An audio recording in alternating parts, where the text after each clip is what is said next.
अस्सलाम वालेकुम दोस्तों। सिंध सलामत वीडियो ट्यूटोरियल्स में उबैद तहीम तव्हांजी ख़िदमत में हाज़िर आहे। अॼु आउं तव्हांखे कंप्यूटर में सिंधी इंस्टॉल करे ऐं माइक्रोसॉफ्ट वर्ड में सिंधी लिखणु सेखारींदुसि।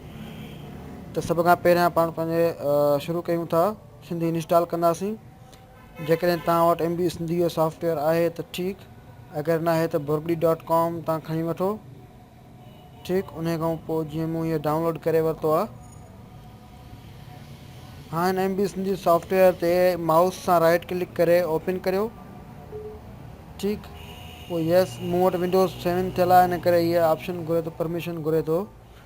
मूं हुनखे यस कयो आहे ऐं हाणे प्रोसेस ॾिसंदा हलो। Next, accept agreement, next next and next, install. हीअ आहे MB सिंधी जो सॉफ्टवेयर।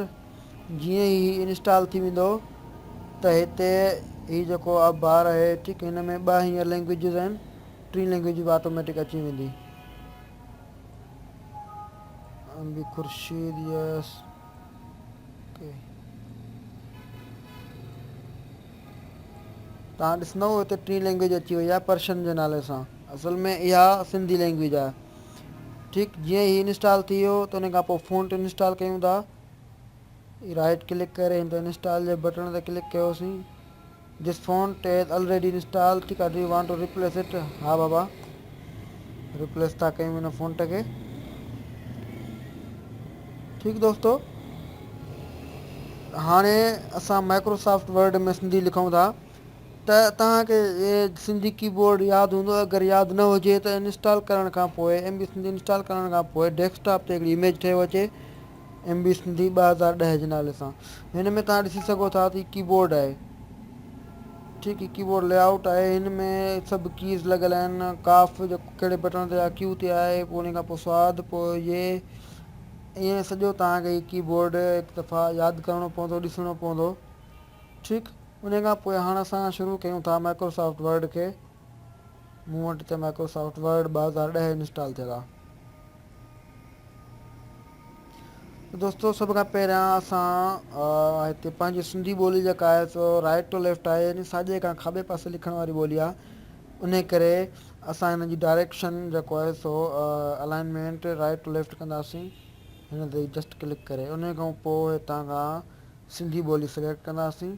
हींअर इंग्लिश थियल आहे, सिंधी ते पर्शियन ते क्लिक कयोसीं, सिंधी अची वई। फ़ॉन्ट साइज़ वधायूं था पाण 26 ते,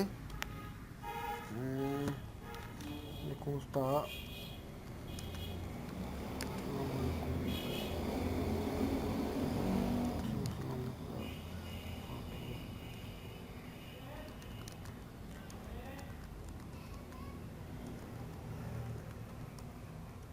त दोस्तों ही मूं सिंपल टेक्स्ट लिखियो आहे। हाणे हिन में तव्हांखे ॿुधाईंदो हलां, अलिफ ते हीअ जेको MB सिंधी कीबोर्ड आहे सो फोनेटिक कीबोर्ड आहे, यानी सोतियाती कीबोर्ड आहे। जीअं क्यू सां काफ़ जो आवाज़ु निकिरे थो त हिते कॉफ लॻियल आहे। ठीकु, बाक़ी हिन में एस तां सीन जो आवाज़ु निकिरे थो, स्वाद जो बि निकिरे थो, पर हिते जेको सो साईं माजिद साहिबु सीन ॾिनो आहे।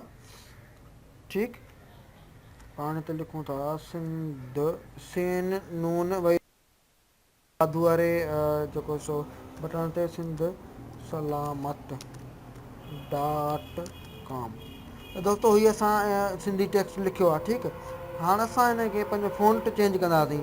फ़ॉन्ट चेंज करण लाइ हिन में ईंदासीं, हिते पाण मूं फ़ॉन्ट इंस्टॉल कयो हो SS असद भुट्टो जे नाले सां, इंग्लिश लैंग्वेज करे SS असद भुट्टो, एंटर।